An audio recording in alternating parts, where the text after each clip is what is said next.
बच्चों, मैंने आपको पिछले वीडियो में ह्यूमन की 206 बोन्स के बारे में बताया था। 206 बोन्स, मैंने सारी बोन्स आपको बताया था। आज हम इन बोन्स के जॉइंट्स के बारे में बताएंगे। जॉइंट्स कितने प्रकार के होते हैं, ये हड्डियाँ जोड़ती कैसे हैं, और इसमें हमारा डिसऑर्डर क्या क्या है, उन्हीं के बारे में चर्चा करते हैं। तो आइए सबसे पहले देखते हैं, ये हमारा जॉइंट्स है। ये जॉइंट्स के बारे में दिया है 17.4 जॉइंट्स। जॉइंट्स विशेष रूप से 3 प्रकार के जॉइंट होते हैं। ये एक तो देखिए, कुछ तो बोन से बोन जोड़ती हैं, और कुछ बोन को जो है अ, जोड़ने का काम कार्टिलेज करता है। बोन से बोन को जोड़ने का काम कार्टिलेज करता है। और टेंडन जो है वो बोन को मसल से जोड़ने का काम करता है। ये महत्वपूर्ण है। बोन से बोन को जोड़ने का काम कार्टिलेज करता है, और मसल को बोन से जोड़ने का काम टेंडन करता है। जो हमारे जॉइंट होते हैं हड्डियों के, ये विशेष रूप से 3 प्रकार के होते हैं।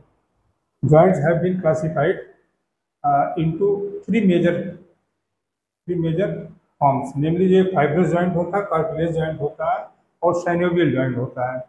तो फाइब्रस जॉइंट में हमारा क्या आता है?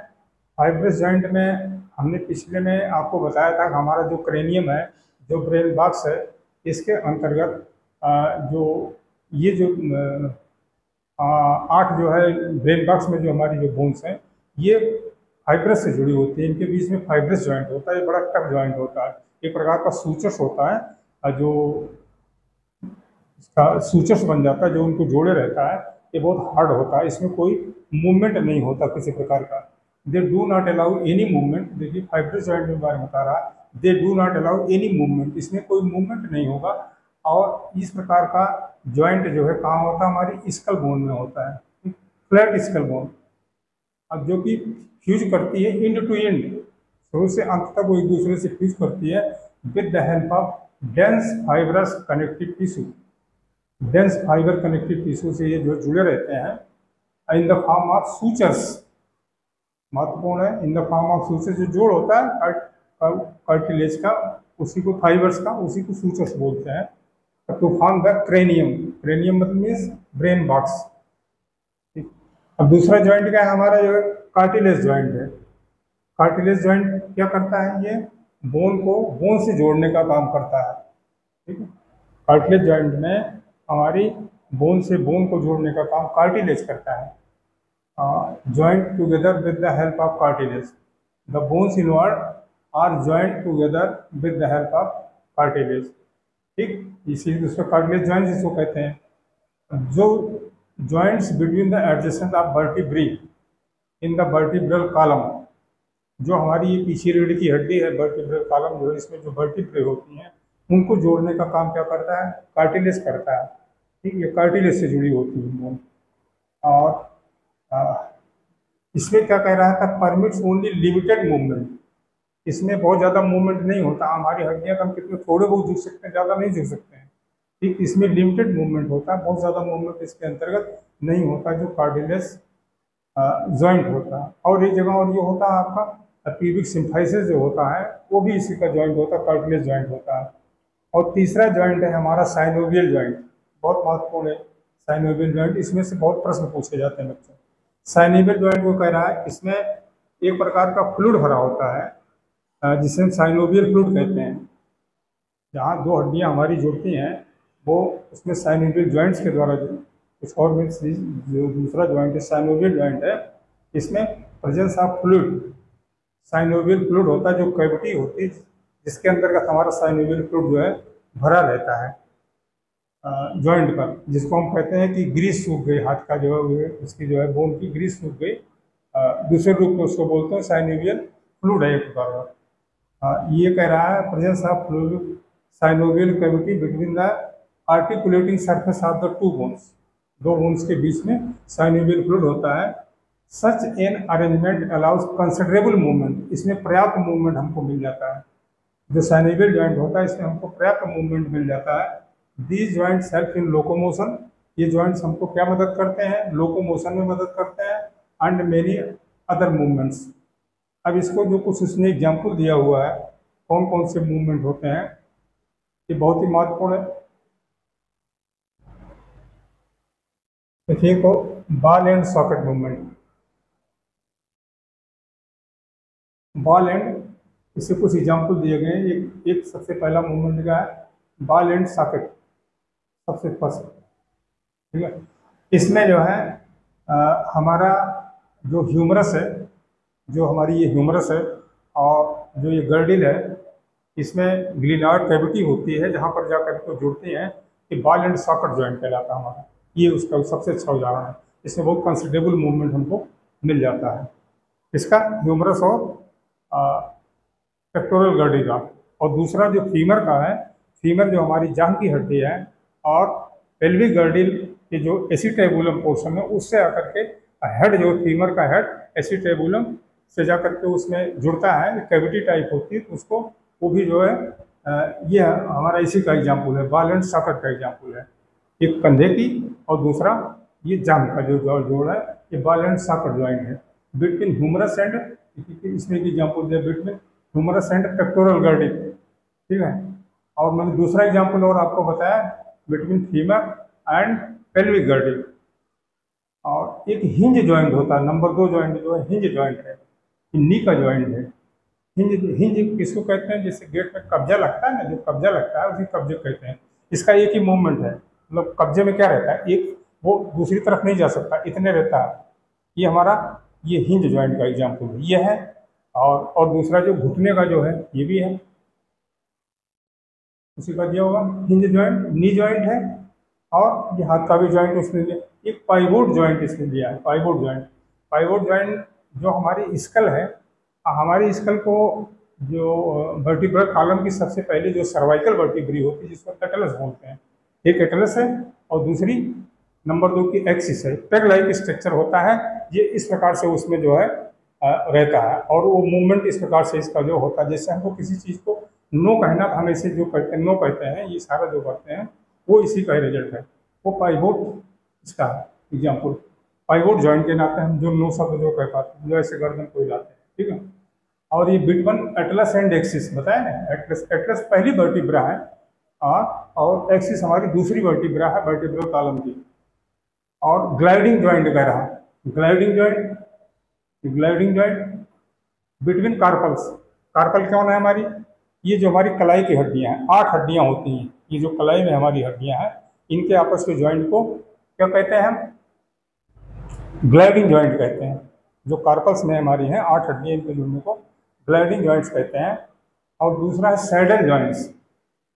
सैडल ज्वाइंट ये जो हमारा कार्पल है और ये मेटाकार्पल है अंगूठे की, थंब की, इसका जो ज्वाइंट है ये सैडल ज्वाइंट कहलाता है। जो हमारा मूवमेंट हो रहा है ये this is due to saddle joint के नाते मूवमेंट होता है, ठीक। ये सैडल ज्वाइंट है बिटवीन कार्पल एंड मेटाकार्पल के दिया था, thumb and some other examples, ठीक है। अब भाई बच्चे इसको डिसऑर्डर के बारे में पढ़ते हैं, डिसऑर्डर्स क्या क्या है। एक तो माइस्थेनिया ग्रेविस है। माइस्थेनिया ग्रेविस जो है ये ऑटो इम्यून डिसऑर्डर है। ऑटो इम्यून डिसऑर्डर क्या होता है, जब हमारी शरीर ही अपनी शरीर का विरोध करने लगे तो ऑटो इम्यून इसको बोलते हैं। अफेक्टिंग न्यूरोमस्कुलर जंक्शन, महत्वपूर्ण है न्यूरोमस्कुलर जंक्शन, इसमें न्यूरॉन्स भी शामिल होंगे, मसल्स भी शामिल, जहाँ जंक्शन होता है उसी पर ये अफेक्ट करता है। इसमें जो रिसेप्टर होते हैं, न्यूरॉन्स के जो रिसेप्टर है मसल्स पर, वो उसको पहचानने से मना कर देता है, तो वो काम नहीं करता है, इसलिए इसमें न्यूरो जंक्शन प्रॉब्लम बोलते हैं। न्यूरो जंक्शन लीडिंग, इसमें क्या होगा, फटीग सी महसूस होगी, थकान, और जो वीकनिंग, कमजोरी होगी, और paralysis of the skeletal muscles, skeletal muscle हमारी पैरालाइज हो जाती हैं, इसमें माइस्थेनिया ग्रेविस में। और दूसरी हमारी मस्कुलर डिस्ट्रोफी है, ये बहुत ही खतरनाक बीमारी होती है मस्कुलर डिस्ट्रोफी। मस्कुलर डिस्ट्रोफी में क्या होता है, डिस्ट्रोफिन जीन होता है, जैसे इसका नाम है डिस्ट्रोफिन, उसके जीन का नाम डिस्ट्रोफिन है। अभी आपको अगले उसमें पढ़ाया जाएगा। तो ये जो जेनेटिक प्रॉब्लम आ रही है, जेनेटिक मतलब जीन से रिलेटेड है। जेनेटिक प्रॉब्लम एक जेनेटिक डिसऑर्डर होता है, दूसरा क्रोमोसोमल डिसऑर्डर होता है। क्रोमोसोम्स आप आगे भी आपको पढ़ाया जाएगा। एक क्रोमोसोम से बहुत सारे जीन होते हैं, जिससे पहला पेयर जो क्रोमोसोम्स का होता है, फर्स्ट क्रोमोसोम जो होता है, उसमें सबसे ज़्यादा जीन होते हैं, और जो हमारा वाई क्रोमोसोम होता है उस पर सबसे कम जीन होते हैं। तो उसी प्रकार से ये जीन है किस क्रोमोसोम पर पाया जाए, तो आगे आपको बताया जाएगा सर। तो उस जीन की कमी के लिए, डिस्ट्रोफिन जीन की कमी से ये बीमारी जो होती है, ये progressive degeneration of skeletal muscles, हमारी स्केलेटल मसल्स क्या हो जाती है, डिजनरेट कर जाती हैं, mostly due to genetic disorder. बताएं, ये जेनेटिक डिसऑर्डर है, एक क्रोमोसोमल डिसऑर्डर नहीं, केवल सिंगल जीन में हो रहा डिस्ट्रोफिन में। और एक इसकी और डिसऑर्डर का टिटनी है। टिटनी टिटनी में क्या होता है, बहुत रैपिड स्पाज्म होता है। अगर ऐसे जैसे बिल्कुल समझ लिए कोई जैसे नृत्य नहीं करते, ऐसी पोजीशन बना लेते हैं, वो उनका हाथ ऐसे ऐसे आटा तो ऐसा ऐसे ऐसा ही रह जाएगा।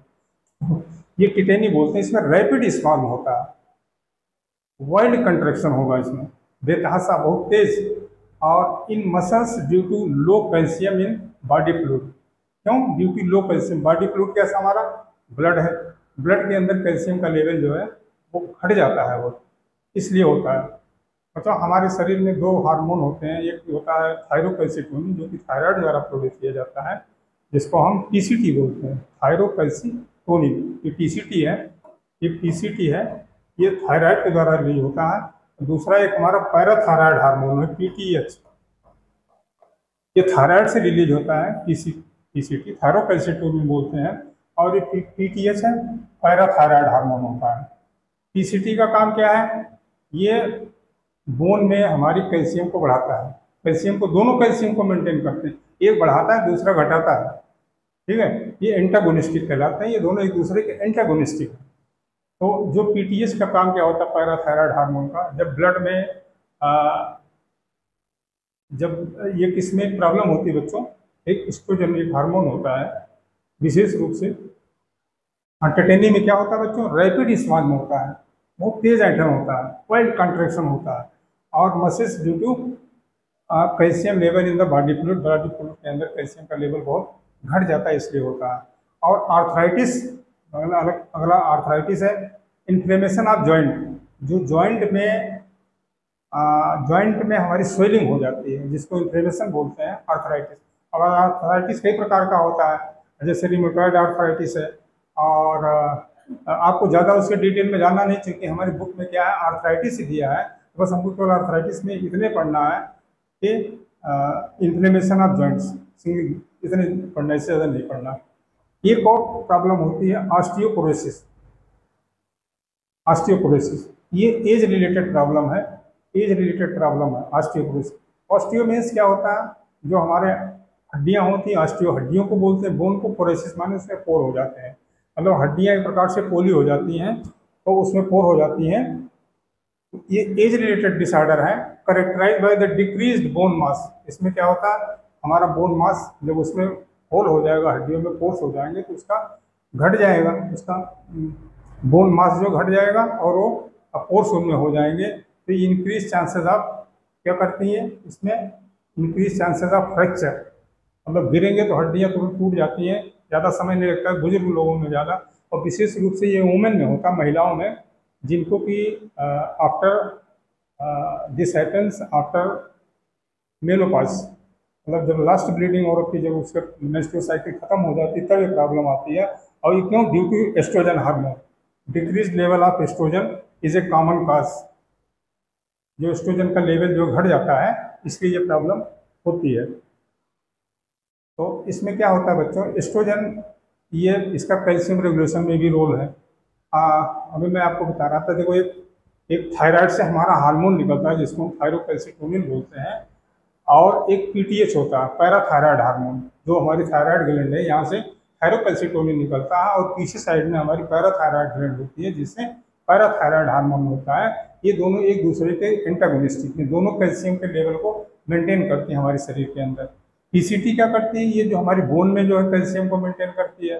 और जब ये हमारी ये चीज़ें आ जाती है, ऑस्टियोपोरोसिस में क्या होता है, जब पैराथायराइड हार्मोन है ब्लड में, जब उसकी कैल्शियम की कमी हो जाती है, तो ये पैराथायराइड हार्मोन क्या करता है कि ये कैल्शियम को, हड्डियों से कैल्शियम को खींचने लगता है, ठीक है, हड्डियों से कैल्शियम को ला करके ब्लड में डालता है। तो उसका एक रीजन, सबसे अच्छा रीजन यही है, सबसे जो मेन काज है कि ये पीटीएस है इसका, जो बोन से कैल्शियम को लाता है और इसमें ब्लड के अंदर डालने का काम करता है। इसे और सारी जो किडनी भी डालती ले आती है, जरूरत पड़ती है, और किडनी से भी आता है, और जो हम कैल्शियम से जो भी चीज़ें खाते हैं वो भी जो है इंटेस्टाइन के थ्रू हो जाता है, जब एब्जॉर्प्शन के बाद हो जाता है।